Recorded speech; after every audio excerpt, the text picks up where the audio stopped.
Hi, good afternoon. My name is Dr. Francesca Aragoni, and I am an Associate Professor in Physiology and Pharmacology in the Department of Pharmacy at Kingston University. And what I'd like to do today is share my experiences of teaching science using an artistic lens, and to share with you the fact that I think that there is a space between the disciplines of science and art where something transformative happens. So let me begin by explaining to you what I mean by STEAM. For me, STEAM is a flow of information. It's a flow of creativity that happens across all disciplines. It's a holistic thing where the input for one domain becomes the output for another. For example, art is taking our cultural behaviour and questioning our perception of the world, while science typically tests and converts our perspectives into knowledge. And questioning those perspectives is a long-standing basis for both art and design subjects. So for my students, what I want to do is change their lens. I want to enable students to look between the gaps of the disciplines. So I'm using a model that you can apply to most things, and it includes giving my students a basic training in art methodology, and this includes draftsmanship, close observation, and this is an iterative practice and reflection. I also include note-taking using a 3-step method. The first, in which you observe and notice something. The second is when you start questioning what you're observing. And the third is where you start to wonder what it reminds you of. The final thing I do is I take my students on a field trip to contextualize what it is they've learnt and to apply what it is they've learnt. Now, this is something that can be translated across all levels, at university level, foundation level university, which is level 3, at secondary level, and also primary level, I believe. And it happens because you can identify key learning outcomes, things you really wish to target within your student body. Now, for me personally, it started because I wanted to teach my students really deep level sort of cholinergic pharmacology and sort of neuropharmacology. So I took them to Kew Gardens. So you identify those learning outcomes, and then you provide those students with skills to create a sense of ownership of the information. And this will be unique to the student to give them agency in their learning journey. To contextualize this, let me tell you a little bit about our student demographics at Kingston University. In pharmacy, 58% of our students come from backgrounds that include the 2 lowest quintiles of multiple deprivation. And in foundation pharmacy, 40% of our students are the first in their families to attend higher education, with 33% of those students coming from non-traditional A-level routes, such as BTEC. 90% of the students on the foundation course are BAME, and in fact in pharmacy this number is higher. I think it's 96%. 75% of our students, though, across all cohorts, commute more than 50 minutes a day, between 50 and 150 minutes every day. And in addition to this, there is additional digital inequity which can arise from inaccessibility to laptops, tablets, and digital media. Despite the university providing laptops, you're aware that not having a smartphone, not having a tablet really can be impactful. So I started off with this little pilot idea of the pharmacognosy of poisons, and I did this in collaboration with Kingston School of Art, Kew, the Royal Botanic Gardens, and the Royal School of Needlework at Hampton Court, which are really local to the university. So I wanted to see if this was possible, if I could actually do this. And I, over 5 days, got some volunteers from pharmacy and pharmaceutical sciences at different levels, and I asked my students if they would like to learn pharmacology in a slightly different way, looking at botany, for example, and needlework. In the context of those students, by introducing the different skills of art illustration, drawing and painting, it's a means of encouraging improved physical observation, an increased tolerance for ambiguity, and an increased interest in communication skills. So I wanted to enhance their learning. So first of all, I provided the learning outcomes in a form of a test. It was a low-stakes test, that didn't count for anything. So the students were aware of what they had to learn.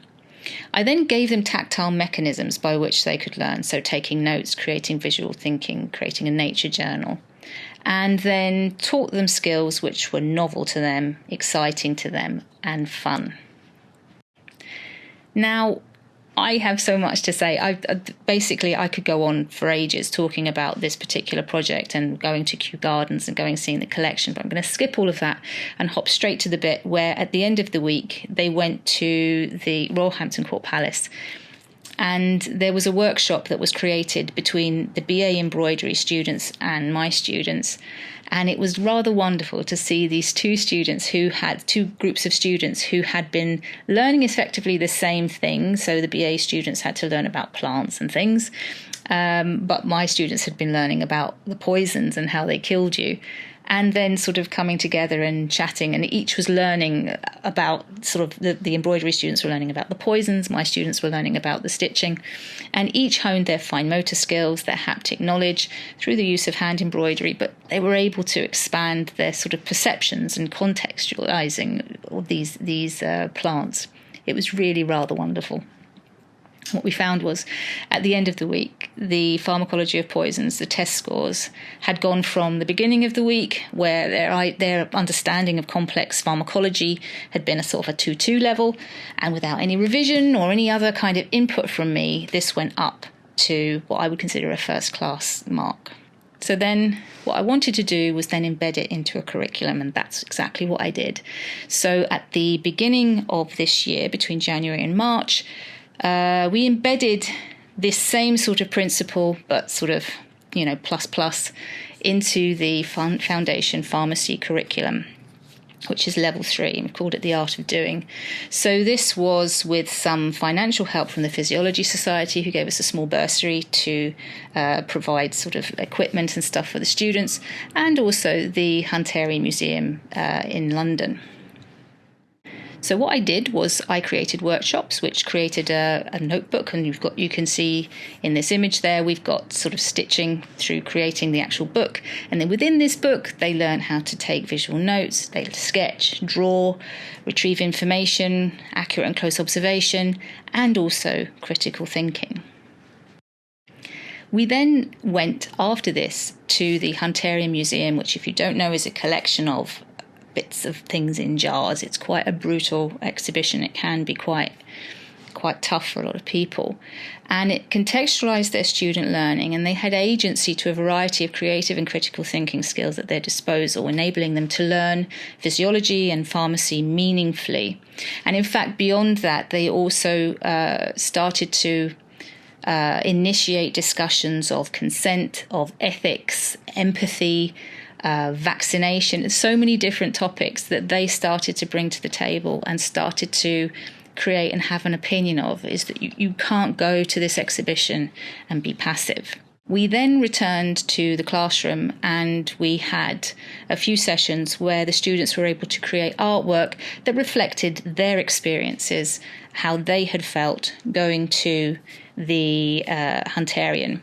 And I think that following interviews with those students, I think this quote here sort of summarises it beautifully, which that it is a creative sense which links to science, but it's more. So something transformative had happened to those students, having gone to the museum, doing all the art with the science linked.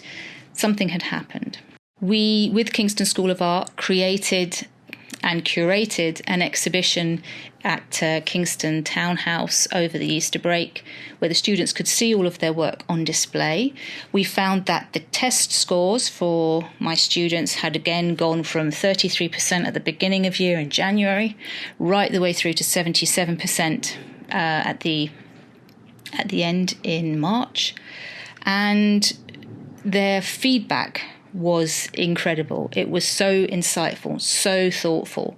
And we found that the progression rates into pharmacy jumped from 40% in 2022-23 to 60% in 23-24. Investigating science from a perspective personal to the student has this positive impact on learning scores and motivation, and it improves your independent voluntary learning. So to me, this is transformative. These types of intervention have demonstrated an increased motivation, creativity and understanding to a level that is greater than the sum of its parts, to a level beyond that typically taught in the classroom. And finally, I'd like to acknowledge Dawn Kemp from the Hunterian Museum, who has helped so much, Erin Messenger from the Economic Botany Collection, Angie Wyman from the Royal School of Needlework, and Claire Conway from Kingston School of Art. Thank you.